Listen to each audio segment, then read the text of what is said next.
Well, welcome to the third and final part of our three-part webinar series entitled Pitfalls of Retiring Performance Reviews. We're very fortunate again to have Dr. David Cohen with us. Dr. Cohen is a global thought leader in the area of integrated HR processes. He's written a number of books and regularly presents at global HR conferences. So without further ado, please join me in welcoming Dr. David Cohen. David. Thank you, Anthony. First, let me say that as I make this presentation, I've learned more and more that my role is really not teaching, but my role, as I feel, is more that of a educator who is sharing information in the hope that people can gain insight to think for themselves and not think according to the crowd. And I'm not here to give you data. It's not a math problem. There's a lot of different people who have been talking about performance management for decades, and I actually feel that everybody has their strong opinions on it. So what I want to do is share with you today some of the things that I have found out in talking with organizations from around the globe that have embarked on modifications to their performance management system, many with an emphasis on eliminating the annual performance review and the rating scale. So in today's session, basically what we're going to do is approach why the new approach actually requires greater rigor and honesty. The elephant in the room is how to handle compensation. What is happening with compensation if, in fact, there is no annual formal review and there is no rating scale attached with it?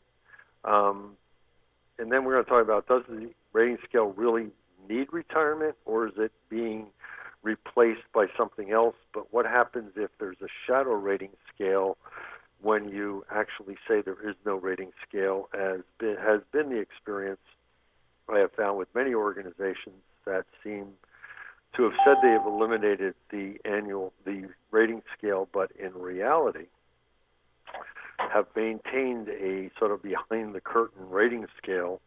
So what's the impact, and how does that happen? Why does that happen?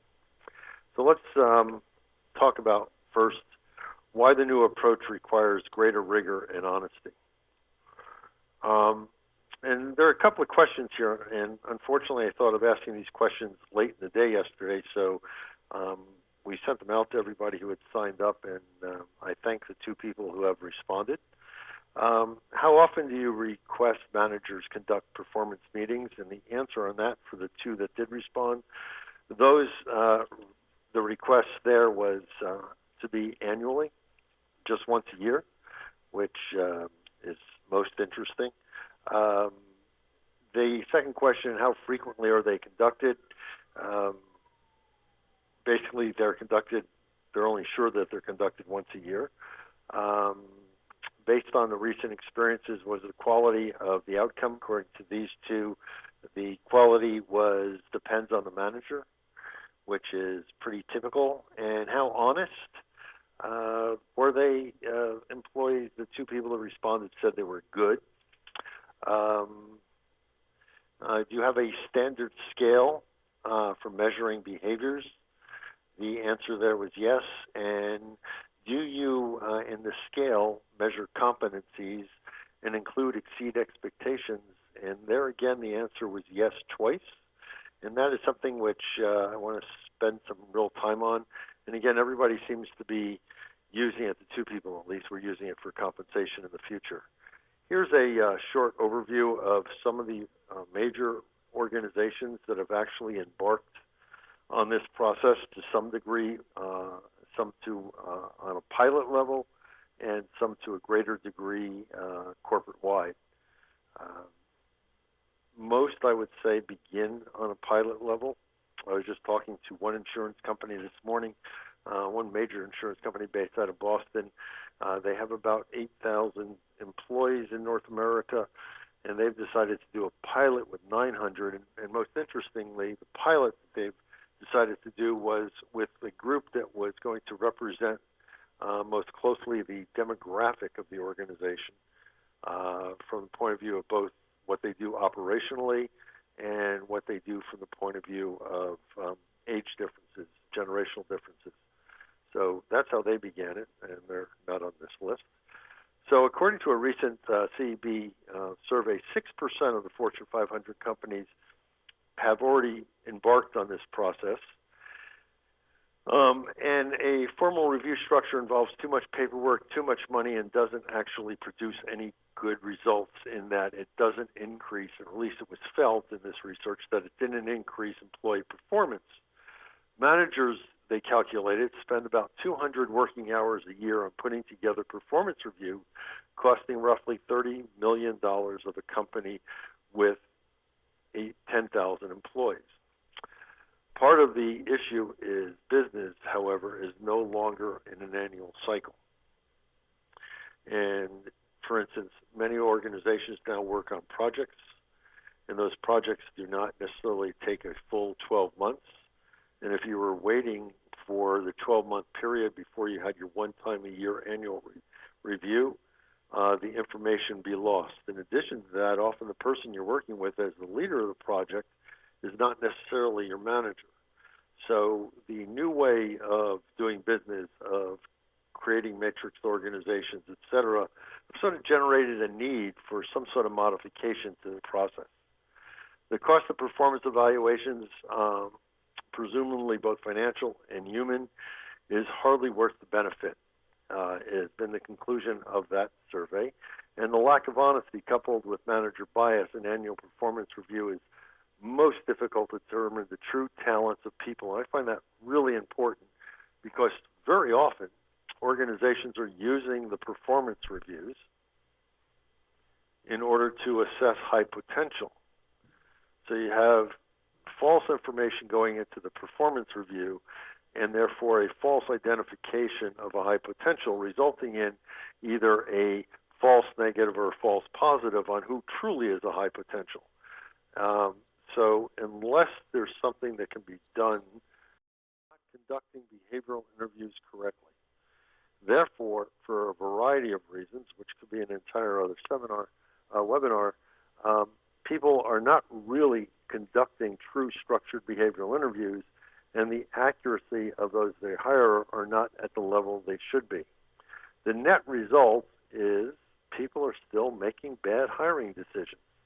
And even if your structured behavioral interviews are accurate, you're still going to get 3 out of 10 employees that still are not highly productive. And the evidence that the structured behavioral interview does lead, when done correctly, to better performance, less training time, faster time to productivity, also then results in the fact that the new hire needs less performance improvement support.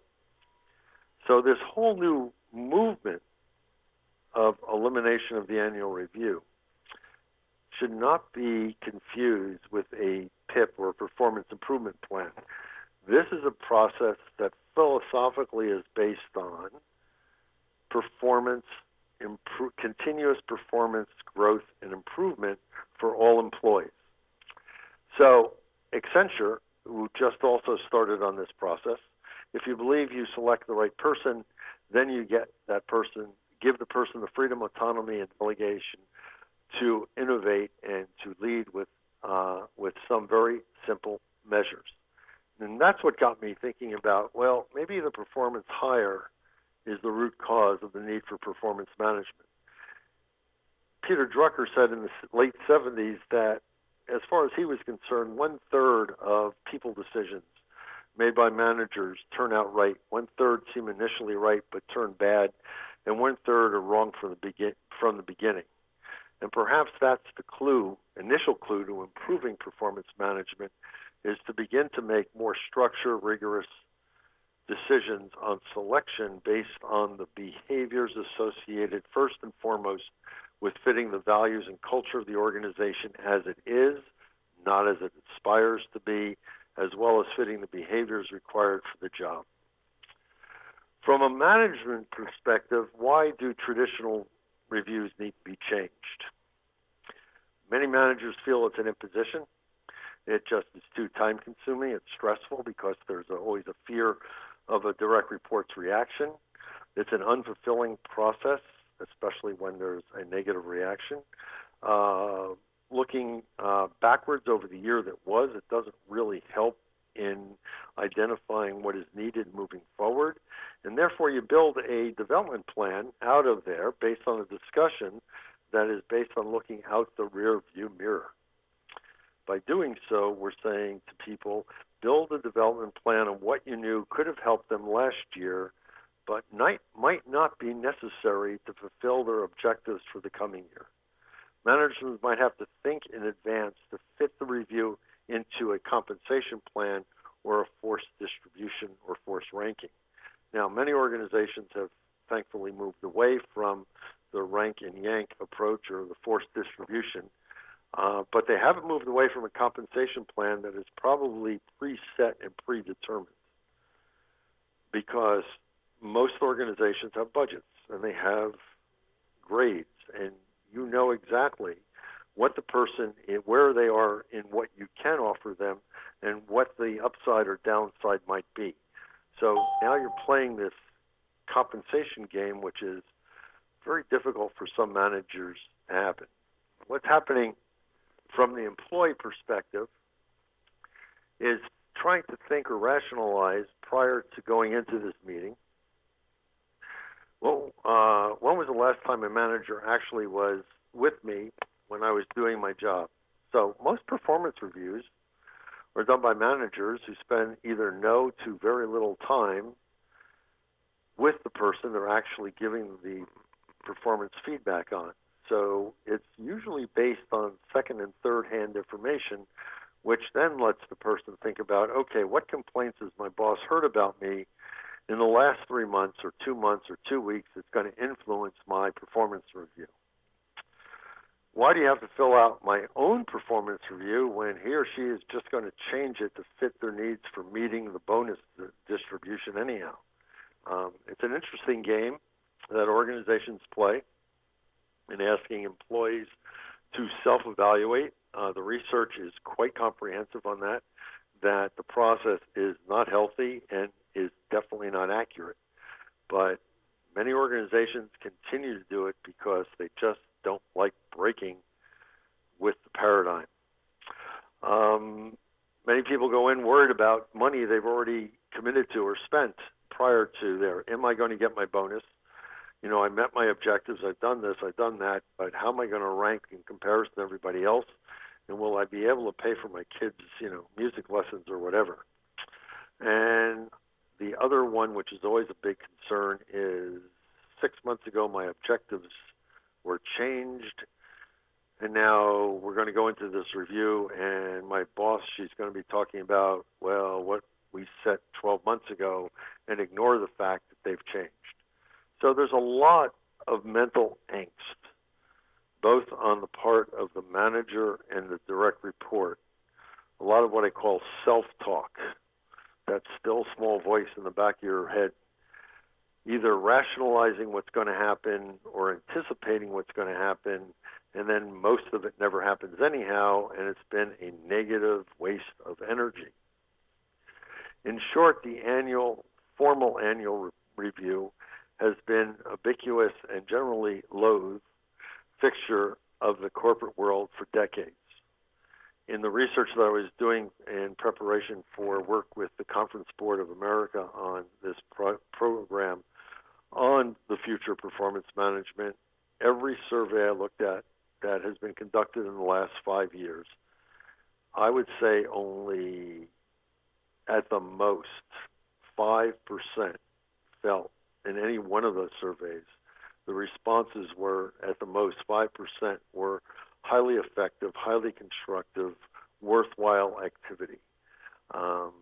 At the some organizations felt it was good, but the vast majority, over 50% of most of the surveys indicated it was either a waste of time or was a necessary evil. And no one is relaxed prior to the meeting. We call the formal annual review, as I said, And how often has the results of the formal review actually prepared an employee for success in the coming year? Don't know. So moving away from the annual review, you have to think the following. The thinking behind it is sound. It is future focused. So this concept of elimination of the formal annual review has to be based on all conversations that managers and direct reports have to focus on the future, or as Marshall Goldsmith calls it, it must be feed forward, not feed back. In other words, in order for you to be successful in executing your commitments, these are the things necessary to be done moving forward, not what you did last and didn't do well, and end of story. It requires that there be meaningful exchange, a real dialogue. This is not a one-way conversation, and it is not a coaching session. In the previous workshop, we talked about dialogue and the importance of making sure that the ongoing, frequent conversation, interchanges between manager and direct report are based on a dialogue, which is an open, honest exchange, the willingness to learn from each other. It is not the manager playing coach and saying, this is what you got to do, and if you're not going to do it, I'm going to be upset, or it's not going to work out. And it's not a one-way conversation, as conversations often are, of one person saying one thing and the other winding up trying to defend or rationalize what's happening. Therefore, employees need to be able to initiate a feed-forward dialogue. So one of the things that is very important in this process is that when the process is put in place, the individual contributor needs to be trained on what is a dialogue, and that they are empowered, almost obligated, to initiate a dialogue with their manager based on the premise that they're going to be doing a lot of things they either need help with, or a lot of things that they're expected to do and do them right, and their manager is not present, and the manager will never know about it. By having the dialogue in the moment, or close to the moment, it becomes a documented exchange of information, which then accumulates over the year.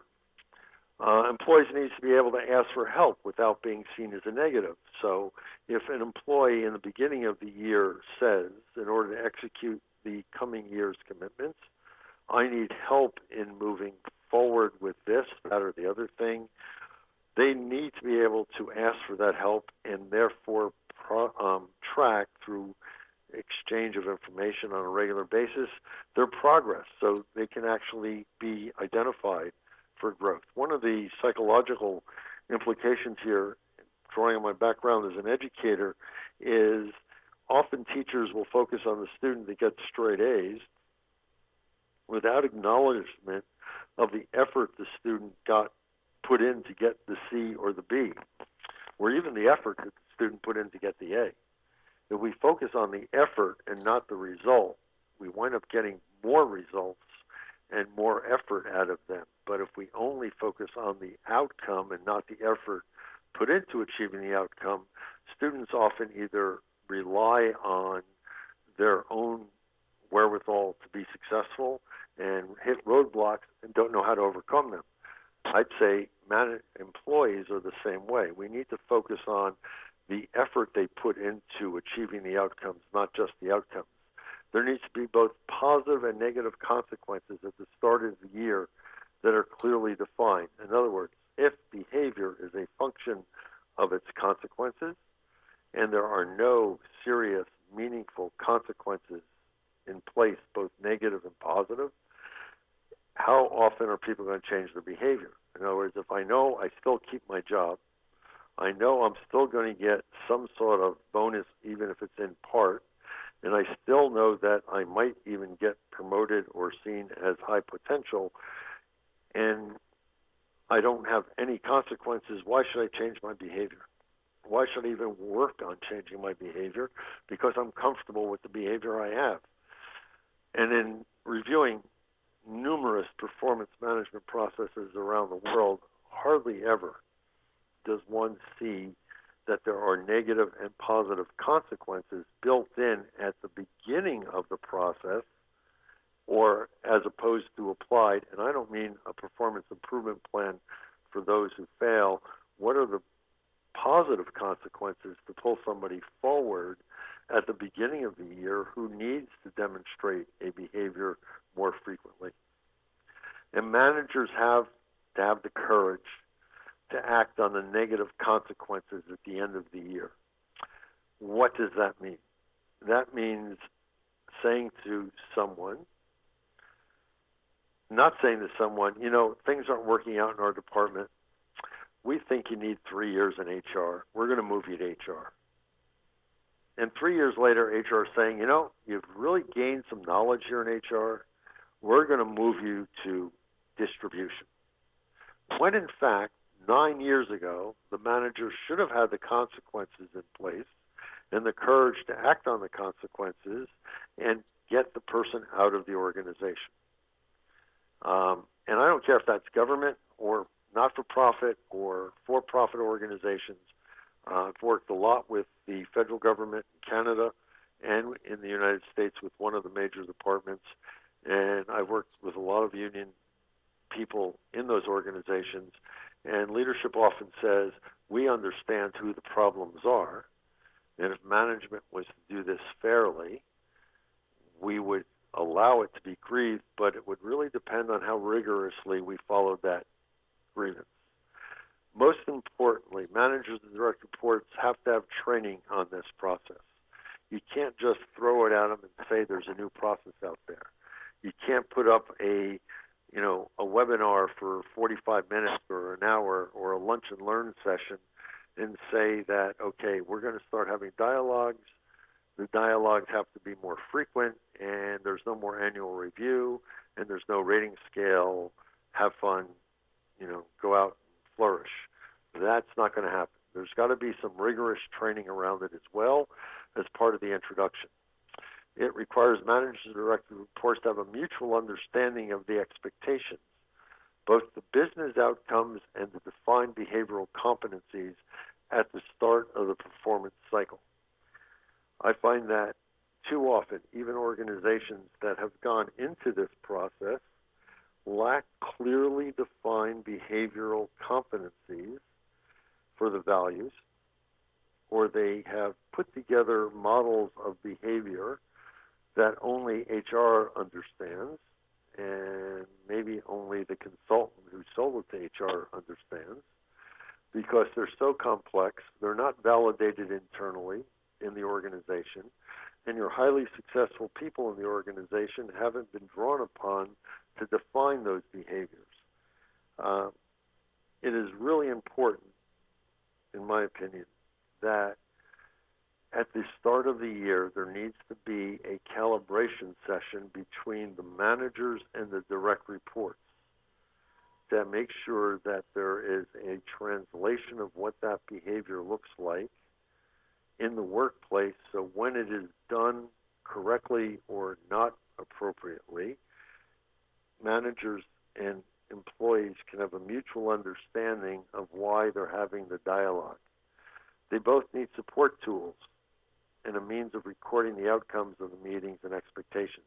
This support tool, for instance, for the organization I just talked to this morning that started this journey 3 months ago, they simply have a PDF form that is no more than one page. They keep it real simple, and each conversation, each dialogue is then added to it. So let's say if you've had 6 conversations, dialogues over the year, you would have 6 pages, which means it's cumulative, and people actually know exactly where they stand. There's no surprises. There's no need for an annual review. You've already got the information you need. They need to measure the success of the meeting. In other words, if we have a dialogue that says, here's the outcome, and we have another dialogue in 2 or 3 months, what will it look like differently than it looks like today? So there's clear expectations, clear measurements. There needs to be frequent dialogues, more than 3 or 4 times a year. Now, most organizations that have gone this route, I find, usually say that there's a requirement to have 4 dialogues a year and to record the outcomes of those 4 dialogues. However, that's not frequent enough. This needs to be an ongoing basis. One of the things I thought about in having discussions with organizations was this is actually not a new process. I would speculate that during the apprentice days in guilds in the Middle Ages, managers were giving feedback to their apprentice on a moment-to-moment basis, and if someone wasn't cutting it, they probably had to look for a new master to get them to be certified in that guild or successful in that employment. So I'm not so sure this is really new. I think it's more natural. I think it's more honest, and I think it's a better approach. But in order to make sure there's transition, many organizations have found it necessary to mandate a minimum of 3, preferably 4 meetings a year. Again, those meetings can be based on a project. If a project is 6 weeks, at the end of 6 weeks, there's a dialogue. If the project is 4 months, maybe the dialogue is at the end of 4 months. There needs to be a brutally honest exchange from both perspectives, coupled with an open mind. And needs to be an honest self-realization by the manager. They might hire someone that needs help, and they need to want to make that person successful. And there needs, as I said earlier, to be, during these dialogues, a discussion on, is the person living the articulated values of the real, authentic organization? When a project is completed, the dialogue is had, it must be based on first-hand information. Managers should not be basing this on hearsay. That's difficult. So in reality, this is a great opportunity to apply structured interviewing, structured critical incident discussions by having the managers learn that it's more important to ask questions at this point than have answers. The more questions we ask, the more information we gain. And by having the person actually describe for the manager the person's perception of what happened, and by asking a series of well-articulated probing questions, managers can peel away that onion to get to the truth. Plus the fact it's an internal person, you can always validate that with peer assessments by asking peers questions about the employee's perspective. So it becomes a very iterative and very realistic process. Managers realize, and realizing so, must realize they might not have the correct perspective on an employee. But here's the problem. Managers and employees have both learned since probably grade 1 or kindergarten that if I can come up with a great excuse and blame the kid next to me, I can get away with not getting the results, not getting my homework in, not being able to study, not being able to concentrate. I would say by the time we get to high school, we've mastered that process, and then we get PhDs in it at university when we convince professors to change our grades. The blame game, the excuse game has to come to an end. If the dialogues are to be authentic and people are to move forward, there has to be a genuine ownership of commitments that they make to the organization in order for this to happen. The manager should be asking what she or he can do to help the employee to be successful. Think of the power of that. At the end of every dialogue, the manager simply says, what can I do to help you be successful? Again, putting the focus on the individual. Many managers, unfortunately, feel guilt or an obligation that they're responsible for the development of their employees. One of the powers of this process is the accountability and responsibility for an individual's success when this process is done right is placed on the individual. Managers must provide positive feedback. As Ken Blanchard has said, catch people doing something right. if often when I teach this program, I kind of act out walking down the aisle and then just pointing to somebody and saying sternly, "I'd like to see you in my office in 5 minutes," and ask the group, when that happens in the real world, what's the reaction of everybody around you? And the immediate reaction is, "Ooh, this person's in trouble." And when that person gets to your office, simply say to them, "Listen, I know you've been working on this behavior. I got feedback from 2 or 3 people you've been working on the project or at a meeting, whatever it is, that you've actually demonstrated this behavior consistently, regularly. I think that's terrific. Keep up the good work. I really appreciate the effort that you've been putting into this and the results that you've been getting." End of story. Took 30 seconds. Person walks back to their work area. Everybody said, "What did you get in trouble for?" And the person says, "I don't know what's wrong with our manager, but he just said something nice." The interesting implication there is, if I want positive feedback from my boss, I got to do something right. And as we know, children and sometimes employees, in order to get the attention of the other person, can obviously do something wrong. It's teaching them they get the attention of their boss if they do something right. So that covers sort of what it's at, and that's why I say that employees, managers and employees have to realize that moving to this concept of elimination of the annual review actually means more performance conversations than they ever had before. It might mean that these conversations are 5 minutes.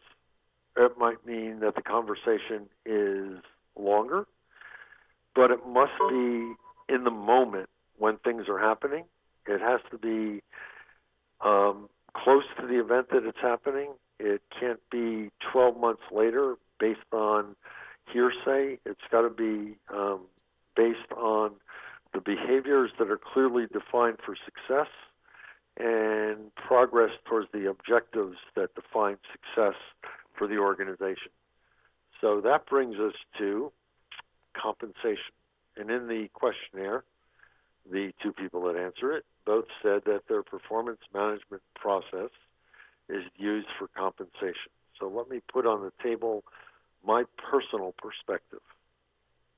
I think that if we believe Daniel Pink's research in Drive and numerous research before that people do not work for money,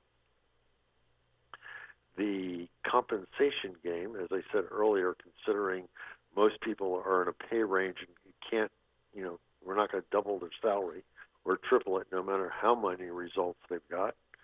I think that it is imperative that if we want to continuously improve performance and help people grow and become successful so the organization grows and becomes successful, we need to decouple anything dealing with performance improvement journey and compensation.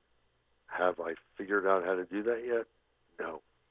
But I do feel that it is an obstacle and it is a problem because people are always saying, let's say that we've had our dialogues during the year. I've improved my performance. My boss has always said positive things about me, is really proud of the way that I've developed. And then I'm at some bar somewhere with some coworkers. We're comparing notes as human nature is. And we've all, over the years, said we're getting positive feedback. We all seem to be rated more or less the same way because we're still rating people, that's for sure. And all of a sudden, we notice that John got a higher amount of money than I got. And there is no understanding as to why, because our feedback during the year seems to be pretty much consistent. So I think that compensation becomes an issue. So I'll give you a second to read this through.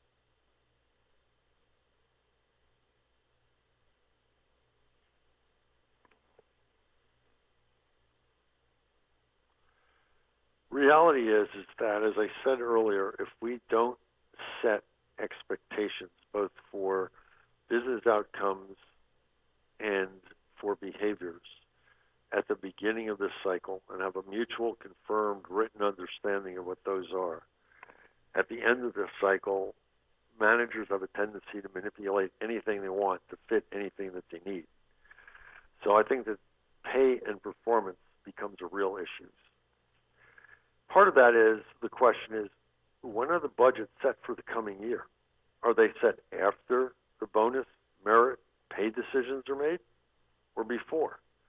Generally, they're set before, which means the limitations are already there, and we know what those limitations are. People wonder which came first, as a result, which came first, the rating or the pay decision? Because if the budgets were already set, the pay decisions probably were set. Therefore, why go through this process? Just tell me what it is. Incentive plans, variable merit pay, and bonuses are part of employee agreement. Why are they part of the employee agreement? Why are we not changing the employee agreement to say, what is a fair pay for somebody who's successful on the job? We will pay you based on your success on the job. And if you're not successful on the job, the consequence is you're not working here.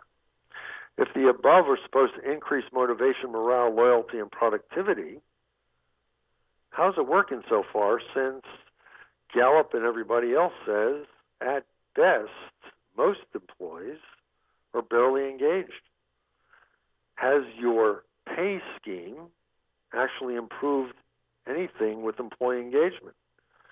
And we do know that there's a direct correlation between improved employee engagement and productivity, higher retention rates. So to what extent has compensation really impacted those things that you're trying to measure? Probably very little. We are conditioned to believe, therefore, that we should be rewarded for good work. People don't work for the sake of work itself. We're supposed to work for the intrinsic value of the work that we're doing, if we understand that the work that we're doing contributes to something bigger than ourselves, which goes back to hiring people that fit the organization's values and talking about why the individual's contribution to achieving those goals gives something that goes beyond just the scope of their own work and their own team. Individual performance will move to be assessed more regularly, but still provide input to variable pay annually. So here's the problem. If we're assessing it more annually, how is it going to affect our annual pay decisions? Annual business outcomes will also drive variable pay, particularly at the more senior levels. So if employees know that senior management is paid based on one thing, we're paid based on something else. Therefore, where is that ugly word fairness going to come in? Where does equity come in? An assessment of people's talent, potential, and leadership capabilities has also been discussed. I'm talking with a number of these organizations that talk about, well, we don't use the annual review anymore because there is no annual review. We just know that the employee has met their commitments, continuously progressed, has put in the effort, but we also now put into the mix of deciding variable pay, bonus, etc. Is the person have leadership potential? Does the person have talent potential? Is the person a key individual in our project and at risk of leaving if we don't give them the bonus? And therefore, now we have so many nuances to the pay thing. It basically has become subjective again, because is somebody really at risk of leaving, or is that speculation? And if it's not speculation based on actual conversations, people are really smart. They're going to go to their boss and say, I'm really thinking that I'm not being paid fairly. I'm going to explore my possibilities. So at the end of the year, now they throw in that retention bonus or retention into the mix. So I have a real problem with all of the different variables that people are putting into or imposing on managers on how to distribute the money. Many organizations, Deloitte being one of them, Adobe another, are saying to the group manager or regional manager, here is a pocket of money, distribute it as you feel fit, and then they are taking into consideration retention issues, potential issues, leadership issues, all these other things that aren't even being discussed during the year, and integrating that into their bonus decisions. So when you're at the bar, you're going to get different people with the same feedback during the year, or comparatively the same feedback, all of a sudden getting different bonuses, and that's going to be a real problem. Is salary being given in order to retain high potentials? Should you not therefore have a high potential bonus, but then gets into the conundrum, well, we don't tell people they're high potential, which I always find very interesting because A, they figure it out, and B, if your organization's values have to do with respect or trust or honesty, you're not living your values if you're not telling them. More focused on recognizing those employees with critical skills. So we know that we need this person. For instance, I worked with the Ontario Teachers Pension Board many years ago, and they would give skill bonuses. So an employee who was fluent in French would be given a skill bonus of, let's say, $2,000 on top of their base salary because they had that and others didn't. So is that the right way to go? But yet market competitiveness and market pricing is going to be the overriding principle for all compensation decisions, which really leads back to the question when making your decision, if we're going to eliminate the annual formal review, how do we make sure that the process, if associated with compensation, is fair and there's equity in the process? Because if it's not seen as fair, not seen as equitable, employees are going to eventually treat it the same way they treated the traditional review, and there's been no long-term gain. Because I will tell you that in most every organization I've talked to, until the year end, in the first year of implementation, until the compensation issue comes up, everybody loves it. Managers actually like having those conversations. They like the fact that employees can initiate the dialogue. Then comes the kicker at the end of the year, and people scratch their head. However, one way of overcoming that is to ensure that you don't have a shadow rating system. By a shadow rating system, which I'll get to at the end, basically means that, okay, we figured there is a rating system, but nobody's told us what it is. So let's look at the rating scale, because that's a big problem. One of the things I want to say before we go into this is, if any of the organizations that are participating in this webinar have workforces outside of the United States and Canada, the issue is going to be implementing this in Asia, India, and parts of Europe. The reason for that is the educational system in those locations are highly competitive from pre-kindergarten, and everything is based on a rating scale, and your self-worth by the time you're in high school is identified by the grades that you're getting on that scoring scale, because those also will dictate, based on your matriculation tests and your grades, what stream of education you're going to go into. All of a sudden, the corporations, the multinational corporations that are going to this non-rating approach, have found great resistance in Southeast Asia in particular, but also in India, to implementing this process.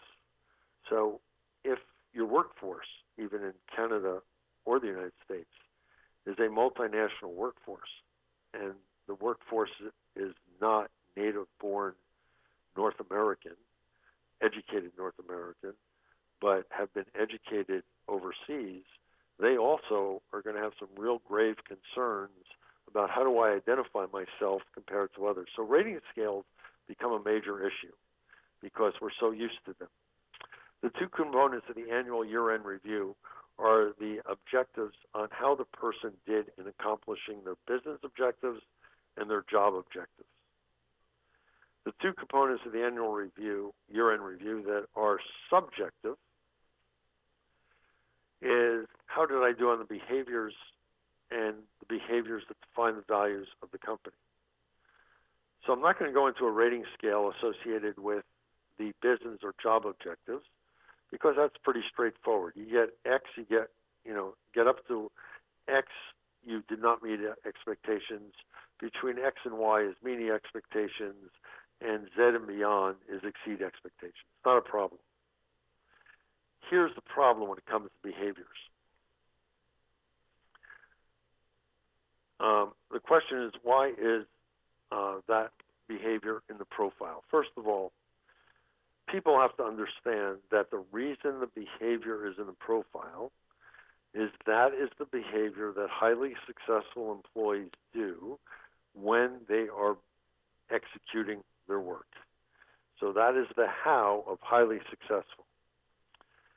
The behavior is supposed to differentiate their highly successful people from less successful people. By definition, if you don't do that action every time, you need to improve. There's an opportunity for improvement. The result of anything less than demonstrating it 100% of the time it was supposed to be demonstrated is an opportunity for development. Same with the values. So here's the problem with rating scales, and both people who responded said they use a rating scale, and on the rating scale for behaviors, they have exceeds expectations. I know that it sounds pretty straightforward, but you cannot exceed expectations when it comes to behaviors. Because let's say you're supposed to be respectful. Is it acceptable behavior to be respectful 80% of the time to 100% of the people, or to be 100% respectful to 80% of the people I interact with? Either way, I'm not being respectful to 20% of the people I interact with. I'm not being consistent. Therefore, I need to develop the capability to be respectful, to demonstrate those behaviors in every situation, whether I like the person or not. Therefore, I have a problem trying to identify how do you exceed expectations when it comes to behaviors. Because I believe you cannot. You can only, if you have 10 opportunities to be respectful, you can only be respectful 10 times. And doing it all 10 times is not exceeding expectations, because it's in the profile, because that's what highly successful people do. Unless, I guess, of course, if you say only highly successful people are exceeding expectations, but I don't know how you make that argument. So replace the scale with anecdotal stories. If the employee is checking in with the manager and sharing success, and if the manager is checking in and catching the employee doing something right, this is pretty easy. Ensure that you set a minimal number of stories needed to have a fact-based, evidence-based demonstration of the desired, no, that's not spelled right, desired behaviors. Check it out with those who are involved in the interaction. In other words, it is important that we measure behavior by frequency of its demonstration. We need to have a clear understanding of what's expected. And for instance, one organization we work with says that in the collection of the dialogue information, at the end of the year, you haven't met expectations, you haven't demonstrated your ability to successfully do that job, do that behavior, unless there's at least 4 stories that have been documented where you've successfully demonstrated the behavior you said you're working on. the assumption is it's not all behaviors have to be worked on all the time. So I do not recommend that you measure your entire profile, because often many of the behaviors that are in the profile are not even related to the objectives that you have to achieve. So I would first begin the year by saying, of the behaviors in the profile, which ones need to be demonstrated regularly to achieve success, and going forward, which ones do I struggle with demonstrating some of the time to some of the people, or all the time to all the people, and therefore those become the focus for my development plan, my feed-forward activities, and only focus on one at a time, because we know that people can't do 3 different behaviors working on them at the same time. So I know that I have very little time left, so what I want to do is get into the shadow scale. And the shadow scale, basically, which I mentioned before, is even after all is said and done and there's this open dialogue and everybody's getting ongoing performance feed forward, then somebody in compensation says, this is your bonus. If that definition of how that is being calculated is not transparent and shared with all employees at the beginning of the year, it becomes a shadow rating scale. And that shadow rating scale will defeat any efforts you've made in building trust with with employees and moving the employees forward towards a feed-forward, continuous performance improvement cycle. So, final thoughts. What is your philosophy or vision for performance management?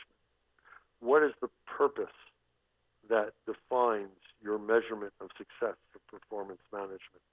And performance management should be a continuous improvement process. No one comes into any situation or any job perfect. So how do we get people? Are the behavioral competencies being used as your foundation for dialogue authentic and validated internal to your organization? Do you include positive and negative consequences as part of the performance process? Do you set forward-facing goals and development activities? Are the employees able to initiate the process? You need to have behaviors, not just Hallmark card definitions of the values, but true behaviors.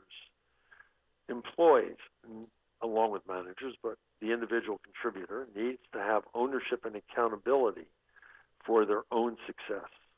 There needs to be transparency on how things are being measured. Leaders have to be brutally honest.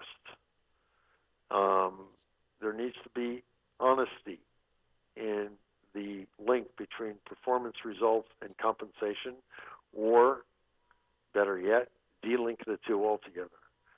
Senior leaders need to lead by example. In other words, this can't be done, our employees will do this, but we're not going to do performance reviews at all, which most executives say. They can think back 8-9 years when they had their last performance review.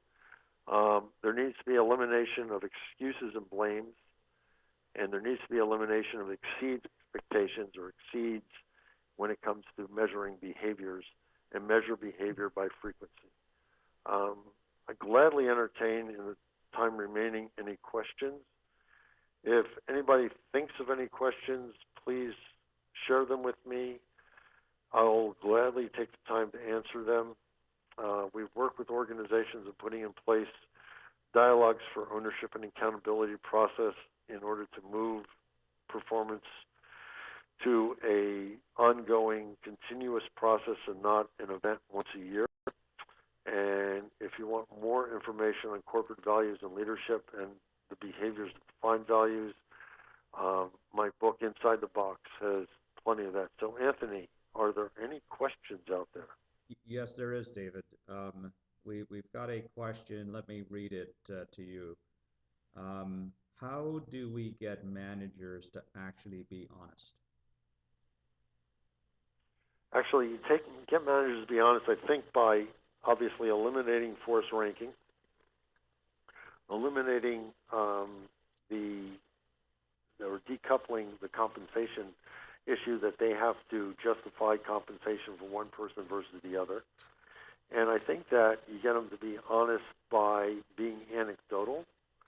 So if you have ongoing, frequent dialogues where there's a exchange of information and managers learn how to ask questions to get the point across they're trying to make, that it becomes a lot easier. But I think managers also have to set out expectations and consequences and say, if A happens, B is going to happen. You're an adult. You've got to make a decision how you want me to react to you.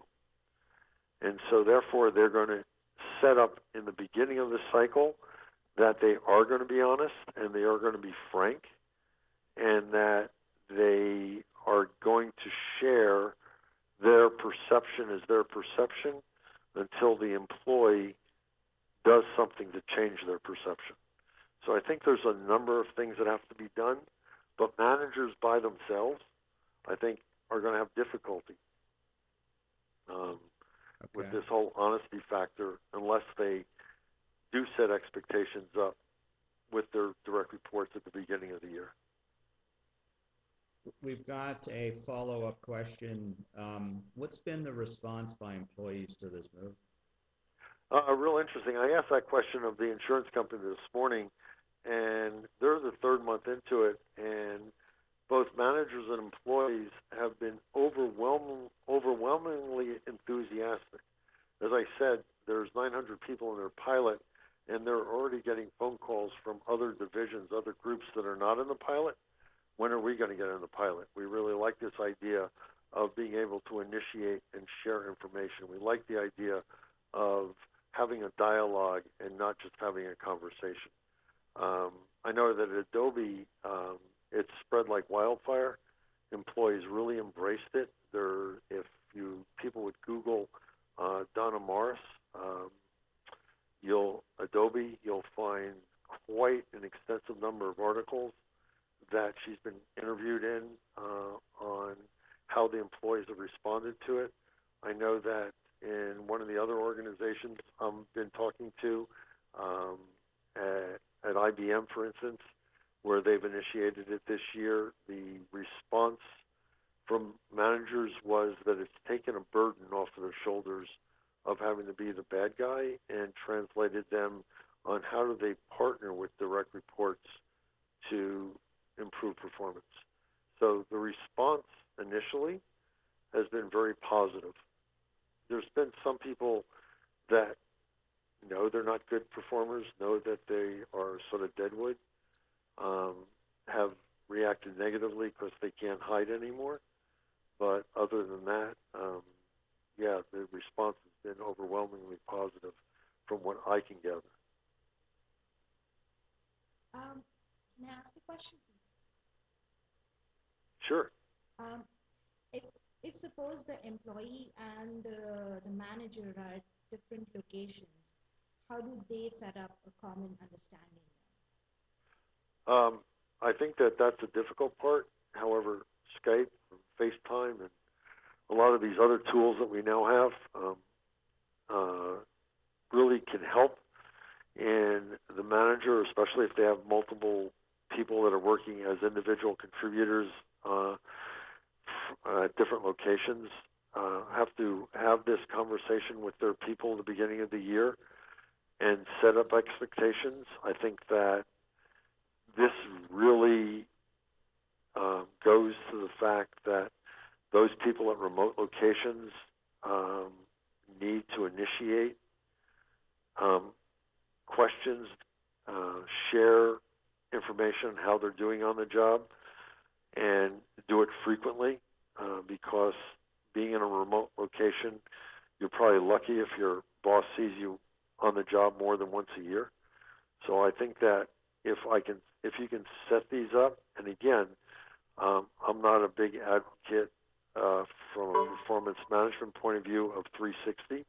I don't believe 360 should be part of performance management. but anecdotally, the boss can definitely have a discussion with those who I said I interacted with, who also have a perception of my behavior, either confirm it or come back and ask me, why does David have a different perception of what happens? Again, it gets back to investing the time, because what has been found so far by organizations doing this, managers and employees are getting performance improvement and taking less time doing it. Thank you. Any other questions?